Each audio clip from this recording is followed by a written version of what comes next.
บายดีกันเบิร์ดสุขุสุคนตอนนี้เราอยู่ที่สังเกียงกำลังเสียออกไป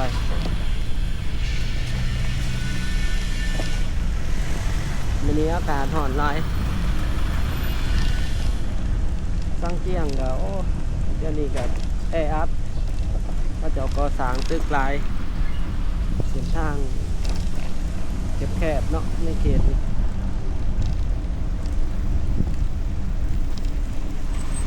มีแต่ตึกเดี๋ยวนี้เดี๋ยวสิพาทุกคนออกไปทางสวนสีโขด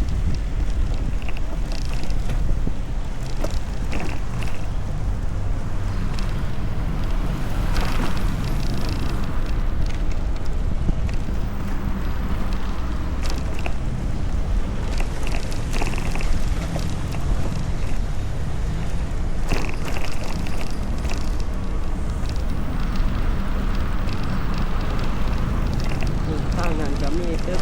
เกิดขึ้นใหม่อาจจะแม่นโรงแรมทางนี้ก็พอแล้วขึ้นไหวเจ็บรถไฟ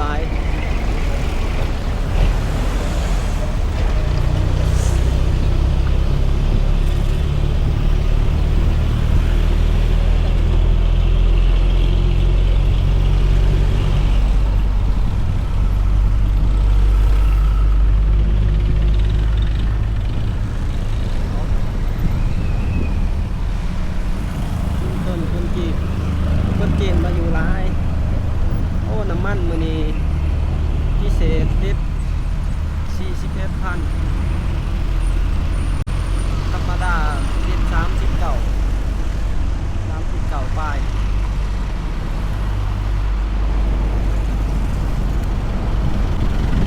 เบซองแต่โรงแรมจีนเกิดขึ้นใหม่ในเขตหลาย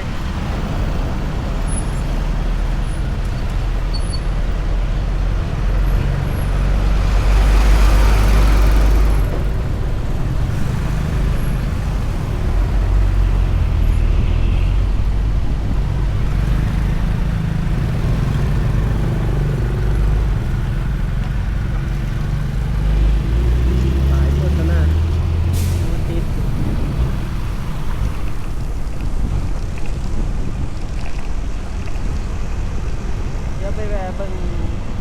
บอนสวนสีโขดที่เขาเจ้าจะเห็นเป็นตลาดนำกลางคืนเนาะปัจจุบันเป็นจะไดล่ะหลายคนจะถามกันเข้ามาอีก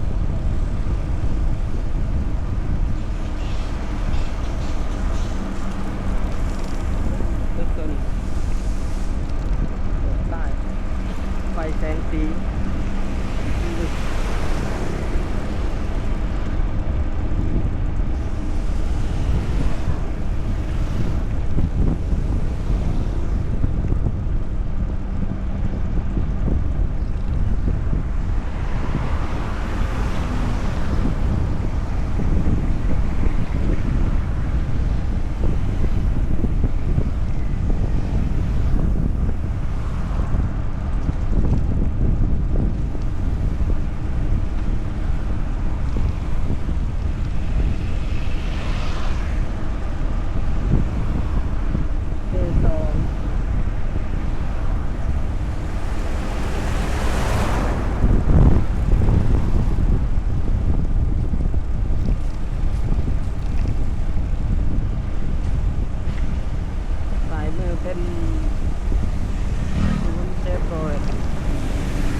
บ้านนี้เขาไปบ่ได้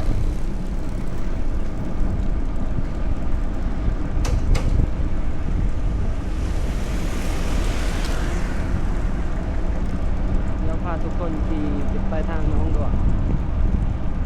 ออกขึ้นไปทางทงคันค่ำเนาะ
35-36 องศาหนึ่ง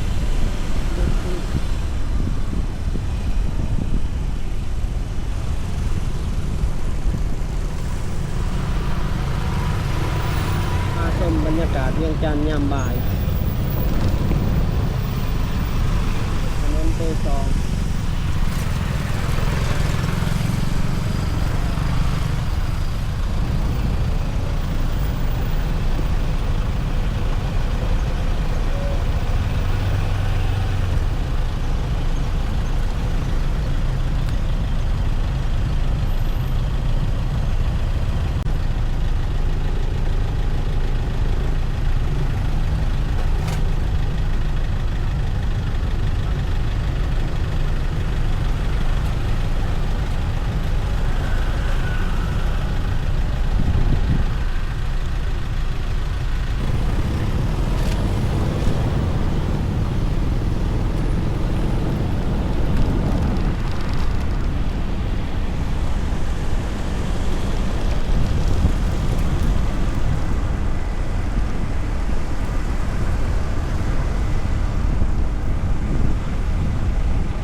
เอามาขายหลายห่างบรรยากาศหน้าตลาดตรงกันข้ามคนก็หมด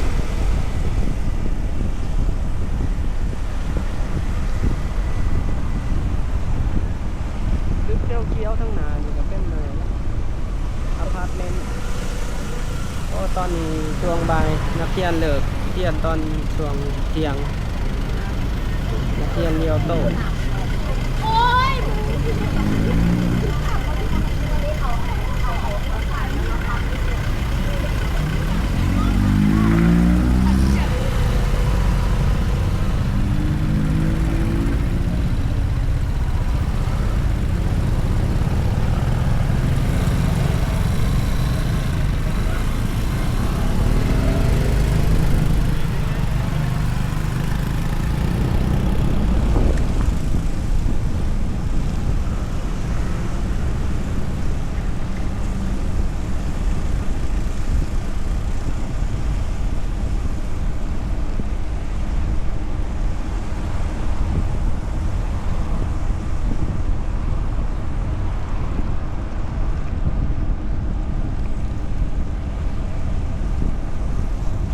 ช่วงนี้ก็ดอกคูณบ้านทุกคนคิดหาเนาะถ้าทุกคนรอส้มเที่ยงจันทน์ถนนที่ว่าท้ายดอกคูณบ้านช่วงนี้มีถนนหลายๆเส้นเลยสีสวยงามไปด้วยดอกคูณที่กำลังเบ่งบานตอน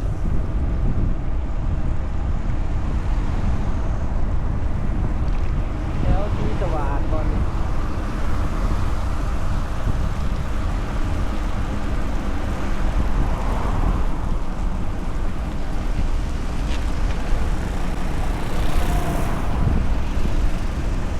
ไฟแดงสีสว่าง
รถเท่ปะ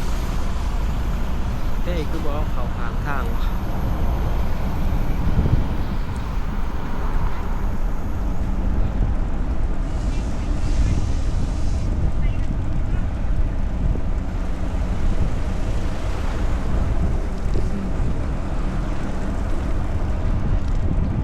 ขึ้นไปทางสีหาว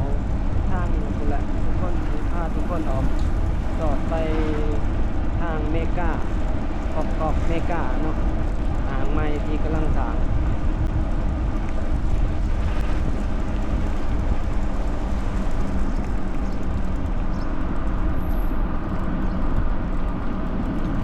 แดดเป็นแดดเลยวันนี้สีแยกไฟแดงสีบุญเทืองวันนี้เวลา 12 โมงแล้วตอน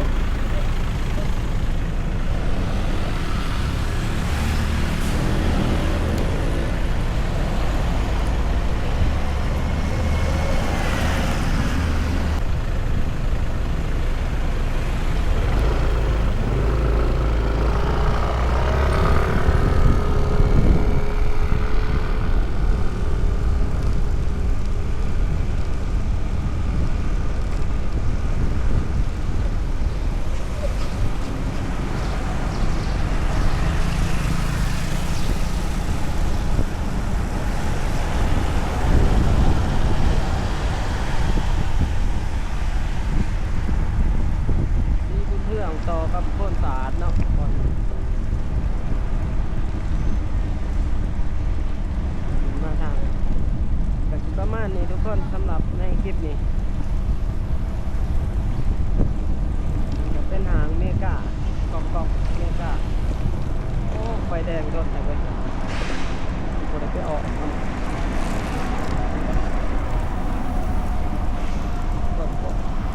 ออกไฟแดงก่อน